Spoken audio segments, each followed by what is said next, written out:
Hello दोस्तों, नमस्कार। स्वागत है आप सभी का एजुकेशन मंत्रा के अनदर यूट्यूब चैनल एग्ज़ाम धुन में। दोस्तों, काफ़ी दिनों से वीडियो नहीं आ रही थी क्योंकि मैं अपने मेन चैनल में ज़्यादा एक्टिव हूँ। तो चलिए दोस्तों, कुछ बातें हैं, चर्चा करेंगे। चूँकि एडेड जूनियर के साथ ही हमने इस चैनल की शुरुआत की थी और बहुत सारे जो भी सब्सक्राइबर हैं वो एडेड जूनियर शिक्षक भर्ती से संबंधित हैं। तो दोस्तों, पीएनपी सचिव ने एक नई नोटिस को जारी कर दिया है और इस नोटिस ने काफ़ी ज़्यादा स्टूडेंट्स को धक्का भी पहुंचाया है। तो यहाँ पर दोस्तों, पीएनपी ने नोटिस में बताया है कि ओएमआर उत्तर पत्रक में वांछित सूचनाओं को काला न करने, त्रुटिपूर्ण अंकन करने, प्रश्न पुस्तिका सीरीज संबंधित विषय वर्ग के गोले को काला न करने व त्रुटिपूर्ण अंकन करने पर उनका मूल्यांकन नहीं किए जाने के निर्देश दिए गए हैं। घोषित परीक्षा फल जो 6 सितंबर को हुआ है, उक्त में किसी भी प्रकार के जो प्रत्यावेदन हैं वो विचारणीय नहीं होंगे। इस संबंध में अनावश्यक संपर्क ना करें और साथ ही निर्देश दिया जाता है कि इस संबंध में दलालों से सावधान रहें।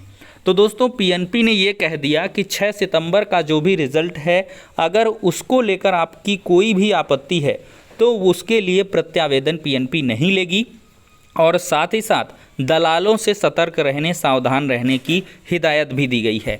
तो दोस्तों, कुल मिला के इन शॉर्ट देखा जाए तो पीएनपी अब आपकी कुछ भी सुनने के लिए तैयार नहीं है। पीएनपी ने जो करना था कर दिया, पुनर्मूल्यांकन भी करवा दिया है और उसका जो रिज़ल्ट है वो भी आ चुका है। हालांकि बहुत सारे छात्रों की जेन्युइन समस्या है कि उनका रिज़ल्ट अभी तक शो नहीं हो पा रहा है। तो ऐसे छात्र पीएनपी में कांटेक्ट कर सकते हैं कि आखिरकार किन वजहों से उनका रिज़ल्ट शो नहीं हो रहा है, या कोई पासवर्ड भूल गया है या रीसेट नहीं कर पा रहा।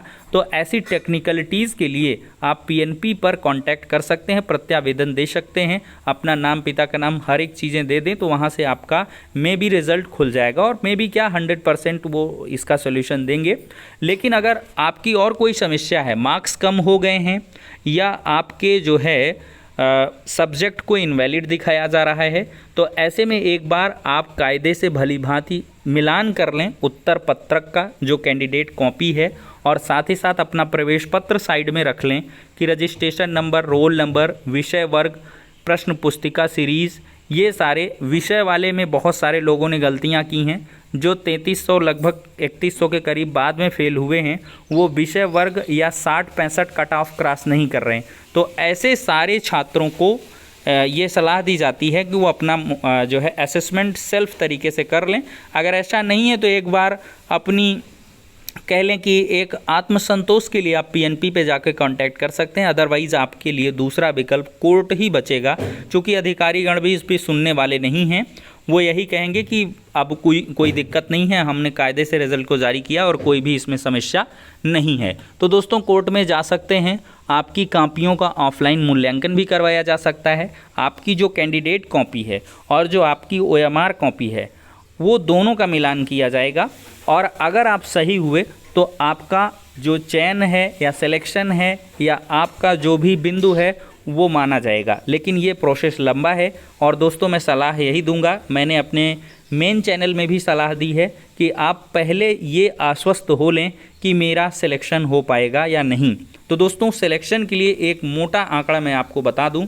अगर दोस्तों आप जनरल कैटेगरी के कैंडिडेट हैं, जनरल का यूआर कैटेगरी कैंडिडेट हैं, अगर आपका 70 के नीचे गुणांक है तो आप मेरे हिसाब से परेशान ना हो, आपका सिलेक्शन हो नहीं पाएगा। 70 के नीचे वाले की कोई उम्मीद नहीं है। यूआर का कैंडिडेट किसी भी सब्जेक्ट में सेलेक्ट नहीं होगा, चाहे वो हिंदी, संस्कृत और इंग्लिश की अलग अलग मेरिट क्यों ना बनाई जाए। और मैथ एंड साइंस की तो अलग, देखिए मैथ की साइंस की एक रहेगी, सोशल साइंस की एक रहेगी और लैंग्वेज वाले में कन्फ्यूजन है कि ये लोग बांटेंगे या लैंग्वेज का कॉमन मेरिट बनाएंगे। तो उन सब में अगर 70 से भाई कम गुणांक है तो यूआर की कोई भी उम्मीद नहीं है, कहीं पे वो सिलेक्ट नहीं होगा। अब दोस्तों, हम मैथ एंड साइंस का कट ऑफ देख लेते हैं। तो मैथ एंड साइंस का दोस्तों अगर यूआर का कट ऑफ देखें तो ये 72 प्लस के करीब बैठेगा। 72 प्लस अगर आपका गुणांक मैथ एंड साइंस में बन रहा है तो आप सेफ जोन में हो, और 70 प्लस ओबीसी का कैंडिडेट है तो वो भी सेफ जोन में मैथ एंड साइंस में कहा जाएगा। 68 प्लस का कैंडिडेट है तो वो यहाँ पर सेफ जोन में रह सकता है। एसटी का कैंडिडेट 67 प्लस 66 प्लस अपने आप को सेफ मान सकता है और बाकी बची बात है पीएच कैटेगरी कैंडिडेट है, एक्स सर्विसमैन है, इन सब का 65 प्लस 64 63 62 60 मेरिट भी जा सकता है। क्योंकि भाई किसी को नहीं पता है कि किसने फॉर्म भर के रखा है और साथ ही साथ उसके एकेडमिक कितने हैं, तो ये सब चीज़ें वैरी करती हैं। तो वाइडर वे में मैंने मैथ एंड साइंस का कट ऑफ बताया। अब दोस्तों बहुप्रतीक्षित जो कट ऑफ है हिंदी का, तो हिंदी मेरे ख्याल से दोस्तों 74 प्लस यूआर रहने वाला है और ओबीसी का आपका दोस्तों 73 प्लस, और यहाँ पर ईडब्ल्यूएस की बात कर लें तो ये आपका 72.5 73 ओबीसी के लगभग कट ऑफ के बराबर ही बैठेगा। एससी वालों की हम बात कर लें तो 71 प्लस, और एसटी की बात करें तो ये 69 प्लस हिंदी वाले जो अभ्यर्थी हैं वो सफल हो सकते हैं। अब दोस्तों हम एसएसटी की बात करेंगे। एसएसटी में अगर यूआर कैंडिडेट की बात हम करें तो यहाँ पर 72.5 मेरिट जा सकती है। 72.5 प्लस वाले अपने आप को सुरक्षित मान सकते हैं। और ओबीसी के जो कैंडिडेट हैं वो यहाँ पर देखा जाए तो 71.5, और एससी वाले जो कैंडिडेट हैं वो यहाँ पर देखा जाए तो 69 प्लस अपने आप को सेफ मान सकते हैं। एसटी के कैंडिडेट अपना लगा लें 68 67 66 इस तरह प्लस में। अब दोस्तों अगर हम बात करें संस्कृत की, तो संस्कृत भी हिंदी के जैसे ही जाएगा 74 प्लस संस्कृत में यूआर, ओबीसी का 73 72 प्लस, और यहाँ पर अगर हम एससी की बात करें तो 71 70 के करीब एससी। 70 प्लस जितना भी एससी है वो किसी भी सब्जेक्ट स्ट्रीम में है वो अपने आप को सेफ मान सकता है, उसका सिलेक्शन हो जाएगा। पूरी उम्मीद है कि 70 प्लस में एससी के कैंडिडेट का सिलेक्शन होगा। और दोस्तों ओबीसी के कैंडिडेट अगर आपको सेफेस्ट जोन में चाहिए तो आपका अगर 73 प्लस है ओवरऑल, तो आपका हर एक में किसी भी स्ट्रीम में कैसे भी सिलेक्शन हो सकता है। तो ये दोस्तों एक कंप्लीट सिनेरियो आप लोगों के समक्ष रखा गया है। और दोस्तों यहाँ पर सबसे बड़ी बात है कि अगर जो है आपका गुणांक कम भी है तो यहाँ पर उम्मीदें ज़िंदा है, ज़्यादा परेशान ना हो। नंबर ऑफ़ सीट कम हैं दोस्तों, लेकिन यहाँ ये भी है कि बहुत सारे ऐसे कैंडिडेट हैं जिनके ज़्यादा नंबर थे लेकिन उनका इनवैलिड रिज़ल्ट हो गया है, तो इस वजह से कट ऑफ डाउन भी जा सकता है। तो फिलहाल के लिए दोस्तों इन शॉर्ट जो चीज़ें थी मैंने बता दी हैं।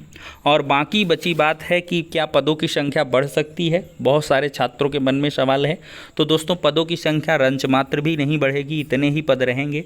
और अगला सवाल है कि कब इसका विस्तृत शेड्यूल जारी होगा। तो दोस्तों विस्तृत शेड्यूल है ये आपको जब तक सम्मिलित प्रयास खुद नहीं करेंगे तब तक ये नहीं जारी होगा। अगर आप प्रयास कर लेंगे तो सितंबर महीने में ही इसका विस्तृत शेड्यूल आ जाएगा। अक्टूबर में आपकी काउंसलिंग वगैरह करा के आपको नवंबर तक या अक्टूबर लास्ट में आपकी नियुक्तियां भी हो सकती हैं। अदरवाइज़ ये अनंत काल तक का प्रोसेस चला जाएगा। सरकार की तरफ से कोई इस भर्ती प्रक्रिया को पूर्ण करने का बयान नहीं दिया गया है, तो आप समझ सकते हैं इसकी गहराई को। 2024 का कहीं ये मुद्दा ना बन जाए, तो इस वजह से आप लोगों को व्यक्तिगत संघर्ष करने होंगे। आपका परीक्षा फल भी जो आया है वो कोर्ट कचहरी और साथ ही साथ छात्रों के व्यक्तिगत प्रयास पर ही संभव हुआ है। तो फिलहाल के लिए दोस्तों इस वीडियो में इतना ही। वीडियो पसंद आया हो तो लाइक करें। नेक्स्ट वीडियो में मिलते हैं।